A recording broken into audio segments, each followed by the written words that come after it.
सुना है जहां बर्फ पड़ती है उस गांव की कच्ची गलियों में सरे शाम अंधेरे उतर आते हैं। हम बर्फ से कोई रास्ता निकालेंगे, मन के जुगनू जला लेंगे। मेरे पैरों में पड़ी ये सब पगडंडियां एक बर्फ पोश चोटी को जाती हैं, जहां सूरज भी धूप सेंकने को आता है।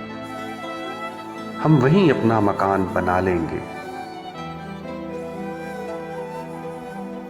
और मन के जुगनू जला लेंगे। अभी रास्ते कठिन और मंजिलें सराब हैं।